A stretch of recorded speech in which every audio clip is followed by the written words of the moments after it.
Ya, Anda kembali bersama kami di Prime Time Talk. Selain sejumlah narasumber saya di studio, kita juga sudah tersambung di ujung telepon bersama Pak Roy Mandi, pengusaha retail. Kita sapa dulu Pak Roy. Selamat malam. Selamat malam Pak Roy. Baik, sebelum kita memulai perbincangan, saya ada paket berita. Mungkin Pak Roy belum sempat mendengarkan apa saja kemudian paket kebijakan yang sudah diluncurkan pemerintah.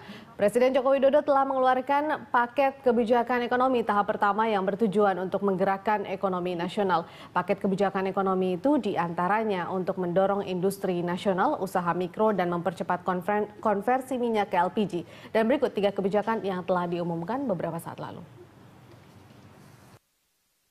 Sebagai upaya untuk menggerakkan ekonomi nasional. Untuk itu, hari ini pemerintah meluncurkan paket kebijakan tahap pertama September 2015 yang terdiri dari 3 langkah. Yang pertama, mendorong daya saing industri nasional melalui diregulasi, dibirokratisasi, serta penegakan hukum dan kepastian usaha. Ada 89 peraturan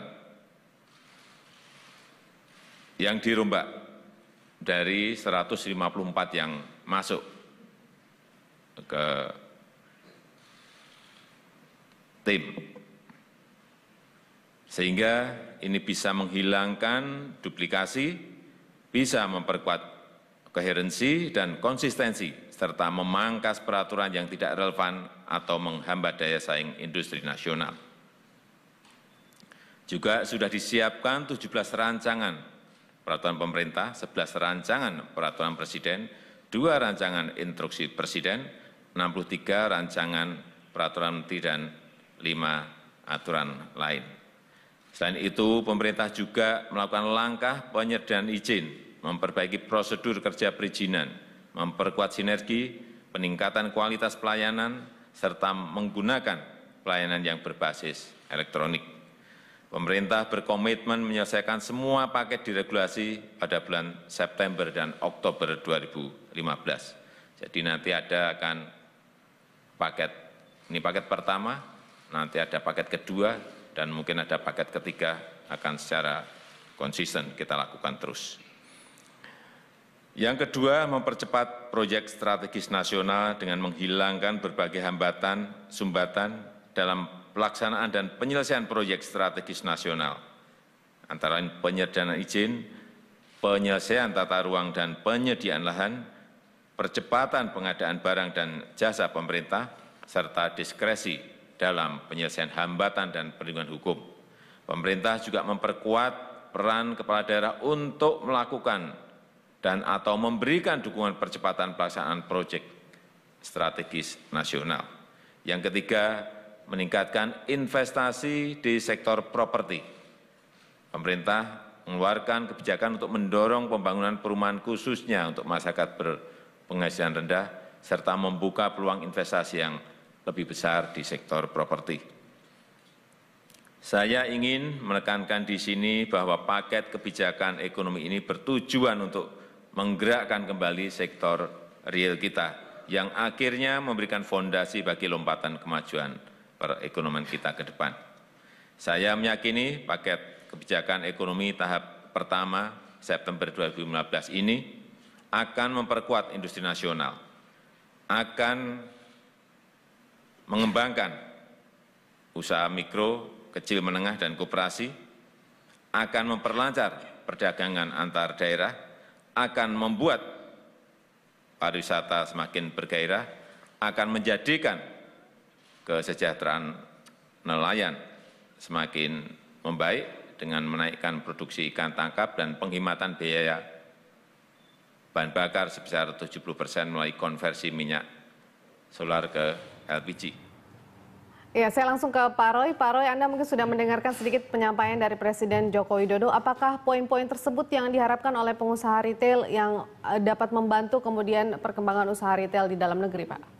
Ya, Ya, secara prinsip memang saya belum mendapatkan secara detail apa saja yang dideregulasi. Ya. Tadi Bapak Jokowi sampaikan ada 89 paket, kemudian dari 158 sekian.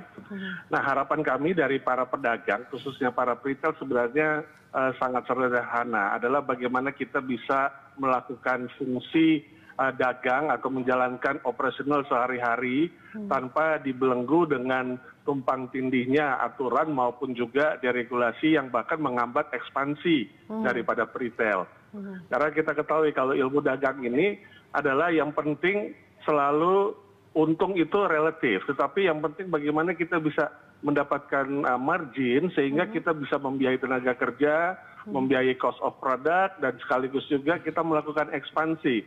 Nah, pada saat ekspansi beberapa saat yang lalu dengan adanya surat edaran dari kementerian terkait dalam hal ini perdagangan untuk membuat aturan bahwa tidak untuk daerah yang tidak memiliki RDTR atau yang belum memiliki RDTR maka kita tidak dapat berekspansi. Nah, ini terus terang membuat ya tentunya membuat kami agak sedikit terhambat, dan memang situasi inilah yang kita harapkan melalui adanya paket deregulasi ini.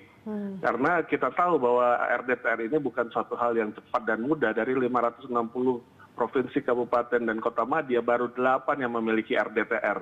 Sehingga sangat membuat situasi paket investasi kita atau beberapa investment kita untuk mengembangkan dagang kita, retail kita itu di Indonesia Tengah dan Timur itu terhambat. Baik. Mudah-mudahan ya deregulasi ini juga ada poin tersebut, dan ini juga menjadi suatu kerangka yang kita harapkan dalam menggerakkan roda ekonomi. Oke, baik Pak Roy, kalaupun misalnya yang diharapkan oleh pengusaha retail untuk beberapa aturan-aturan tersebut bisa dideregulasi oleh pemerintah, seberapa signifikan ini bisa meningkatkan khususnya usaha retail di dalam negeri di tengah pelemahan ekonomi saat ini, Pak? Daya beli masyarakat juga rendah, begitu? Ya, sangat signifikan. Kita ketahui bahwa urat nadi daripada penghasilan retail itu adalah konsumen, dan konsumen kita ketahui menempati porsi 55,79% dari PDB 10.542 triliun yang berjalan ini, sehingga begitu konsumen tidak berbelanja atau konsumen tidak memiliki daya belanja karena memang kita ketahui bahwa adanya peningkatan penguatan dolar, melemahnya rupiah, kemudian juga faktor-faktor lain di mana penyerapan anggaran kita ketahui masih belum sampai lebih dari 40%. Nah, ini membuat daya beli berkurang sehingga konsumsi masyarakat berkurang, dan otomatis ini memberi dampak kepada industri tersebut, industri retail atau pedagang kita. Nah, mudah-mudahanlah deregulasi ini memberi satu kesempatan untuk keberpihakan kepada konsumen. Kami lebih mengutamakan adalah bagaimana keberpihakan deregulasi ini juga kepada konsumen, sehingga konsumen dalam hal ini